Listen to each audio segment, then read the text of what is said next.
மாட்டு பொங்கல் சார் வேகமாக வழிபடக்கூடியது மாடுகள்ல சொல்லப்படுது.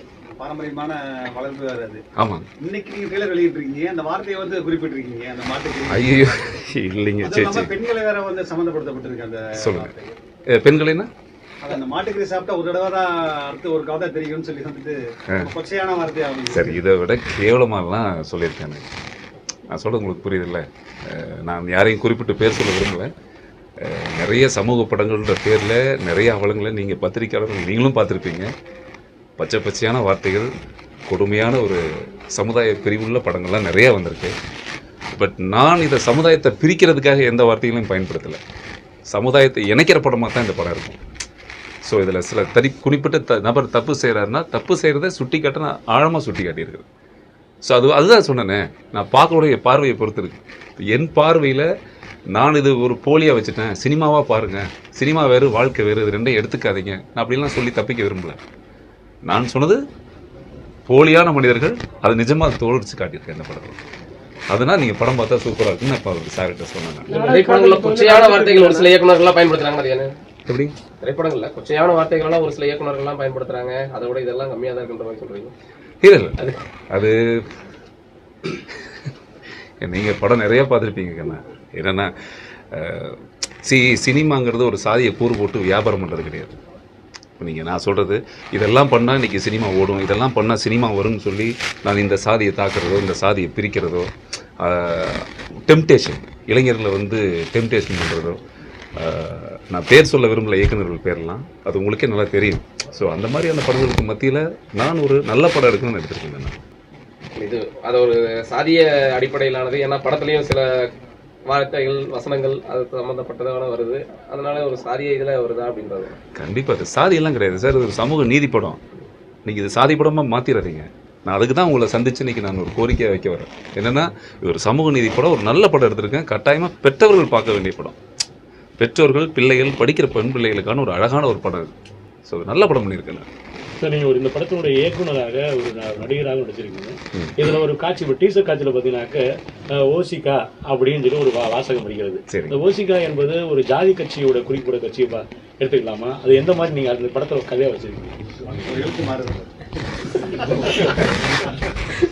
ஒரு எழுத்து மாறுதுங்களா? இல்லை இல்லைங்க, உங்களுக்கு தவறாப்படுதுங்களா? இல்லை இல்லை, தவறாப்படுது. இந்த சமூகத்தில் வந்து அதனால ஒரு பெரிய தாக்கம் ஏற்படுமா அந்த படத்துக்கு, இல்லை இது ஒரு பிரச்சனை வருமா அப்படின்ற ஒரு கேள்வியாக வைக்கிறாங்க. சார், நான் சொல்கிறதுக்கு என்ன இருக்குங்க. ஆக்சுவலாக இந்த படத்துக்கு நிறைய பேர் வச்சோம், சரிங்களா? ஒரு பேர் வச்சோம். ஏமாக்கான்னு வச்சேன் ஃபஸ்ட்டு. இப்படி வச்சா அது ஒரு கட்சி இருக்குது, இப்படி எல்லா கட்சி இருக்குது. அதுக்கு ஒரு நிறம் வச்சா எல்லாருக்கும் கிட்டத்தட்ட ரெஜிஸ்டர் பண்ணாத கட்சி இல்லை, ரெஜிஸ்டர் பண்ணாத கலர் கொடியும் இல்லை. ஊர் முழுக்க பல கட்சி பல கொடி இருக்குது.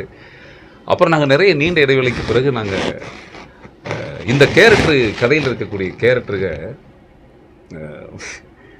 எப்படி சொல்கிறது, அந்த ஓசிக்கான்னு நீங்கள் புரிஞ்சுருப்பீங்க. ஓசிலேயே வாழ்கிற தன்மை இல்லை, உங்களுக்கு புரியுது இல்லையா?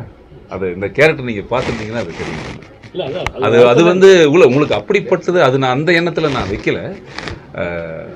பட் இது நீங்கள் இந்த ஓசிக்காங்கிறது ஓசி அதுதான் அர்த்தம். அதுதான் ஓசி சோறு, ஓசி சோறு சாப்பிட்டு வளர்க்குற கட்சி அப்படின்னு சொல்லாமல். ஆமாங்க, ஆமாம் சார். அடுத்தவங்க பணத்தை ஆட்டை போடுறது, அடுத்தவங்க குடும்பத்துக்கு எடுக்கிறது, இந்த மாதிரியான ஒரு அமைப்பு வச்சு நடத்துகிற ஒரு குரூப். அவங்க வந்து இந்த மாதிரி பண்ணுறாங்க. அதை கதை. ஆமாம்மா, அதை தோலுரிக்கிறதா நம்ம வேலை. காதல் திருமணத்துக்கு அரசே வந்து இடம் கொடுக்குது இல்லையா? எப்படி ஆஃபீஸ் போனீங்கன்னா நீங்கள் ரெஜிஸ்டர் பண்ணிட்டோம்னாலே வேலை முடிஞ்சது. ரெஜிஸ்டர் பண்ணிட்டா ரெஜிஸ்டர் பண்ணால் அங்கீகாரம் பண்ணாங்க காதல் திருமணத்துக்கு. இதுதான் சொல்கிறேன். நீங்கள் லவ் மேரேஜா சார்? Arrange marriage. இது பாருங்க, இதை பாருங்க, இதை பாருங்க. அப்படியா? அதாவது எதுக்கு நீங்கள் சொல்கிறது புரியுது சார்.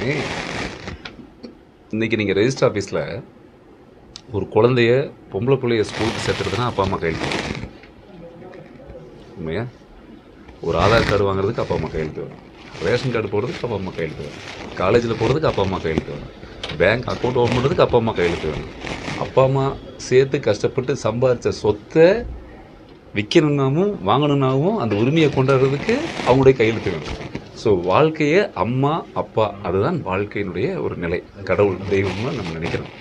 அப்படிப்பட்ட பொறுப்பாக இருக்கக்கூடிய ஒரு அம்மா அப்பா தன்னுடைய வாழ்க்கையில் லட்சியமாக தன் வாழ்க்கையை மையமாக தன் உசிரையே குழந்தையாக நினச்சி வளர்க்கும்போது அந்த பெண் பிள்ளைய பெற்றவங்களை தவிர கண்டவனாவது 2 பேர் வந்து கையெழுத்து போட்டால் போதும்னு அங்கீகாரம் கொடுக்குற அந்த அமைப்பு இருக்கு இல்லையா, அந்த சட்டம் இருக்கு இல்லையா, அது வந்து கட்டாயமாக வரும். பெற்றவங்களை காயப்படுத்தி அவங்கள கண்ணீர் வடிச்சுக்கிட்ட எந்த சட்டமும் அது சரியாகல.